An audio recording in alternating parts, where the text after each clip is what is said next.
What is going on, guys? Soul Sensation back here again today, and we have a review of one of the most legendary sneakers of all time, and that is the Air Jordan 4 Bred.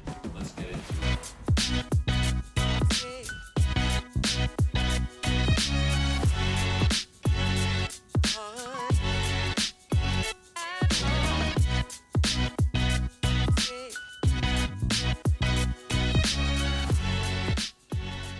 Starting off by just taking a look at the shoe, we can see that it's a great shape. This is the 2016 model. I believe that is the year 2016. It had that Nike Air on the back.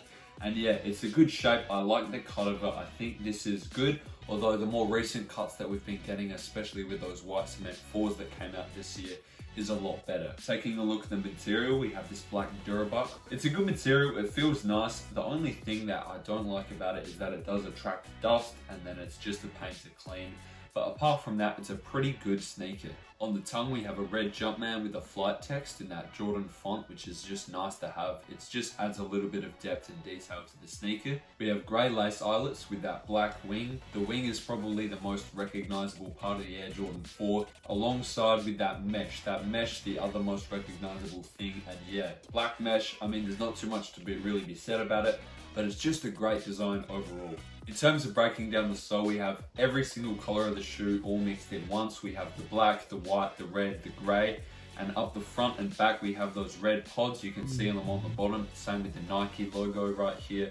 I still have the price tag on mine, which is pretty funny. I've been wearing that. Then we also have the white on these two pods and then the grey bringing it all together. It is just a great sole. I mean, for the time, this was really good. You know I love herringbone traction. Overall, it's a good sole, but it's not going to be the most comfortable thing you've ever put on. In terms of technology, all we have is this air unit right here in the back, which you can actually see.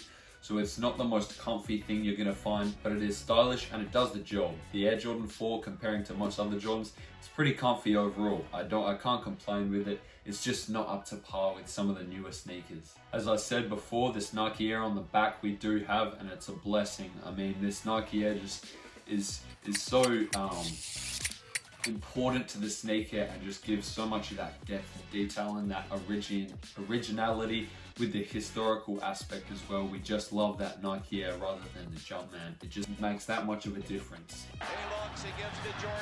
Jordan to the circle, puts the shot in the air. Good! The game's over, and the Bulls have won. Going into the history of the shoe, it's going to be hard to find a shoe with more history tied to it. I mean, this is the Air Jordan 4, the second Jordan, designed by Tinker Hatfield, the legendary Jordan designer who first designed the 3s. The 4s, he stepped up his game and just came up with one of the most perfect shoes you'll ever see.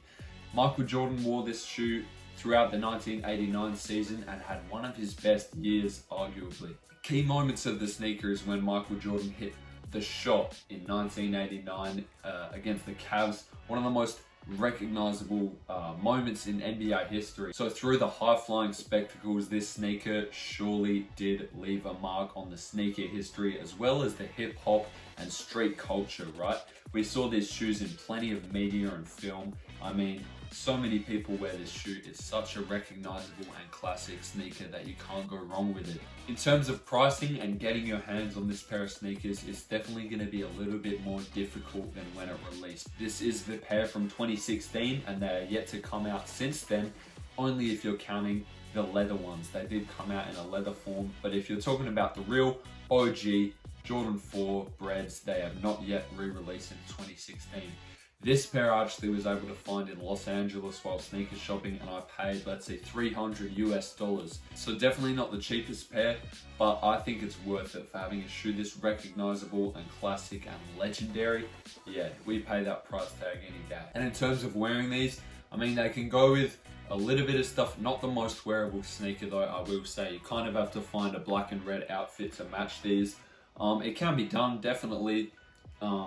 It's not the most hard sneaker to wear. It's not like a J Balvin Jordan 1 or a Fruity Pebbles Nike Dunk I've had on the channel before. But yeah, it's definitely not just going to be such an easy throw on. I mean, you can definitely make it work.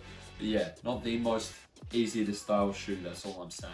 So would I cop these? Most definitely. And another question I think some people have is this better than the black cement 3s? And if we're just comparing the two, I really don't know which one I would pick. I mean, they're both so special to me and just such clean sneakers that, yeah, it's going to be hard to make my mind up. And even though both are really clean, I'd have to give this one the edge just by a hair. Not that much though. I honestly have them tied, but if I had to really throw one in the gutter and keep one for the rest of my life, I'm leaning a little bit towards this one, but honestly, my opinion can change like the weather on this pair. So let me know what you guys think in the comments. Which one would you take, the black cement 3s or the black cement 4s? Also known as the bread 4s or the player 4s, man. These have so many names, but yeah, that's gonna do it for the review and an insanely amazing pair of sneakers that we've just taken a look at. So yeah, let me know in the comments what you thought of them. Drop a like, subscribe, and I'll see you guys in the next one. Peace.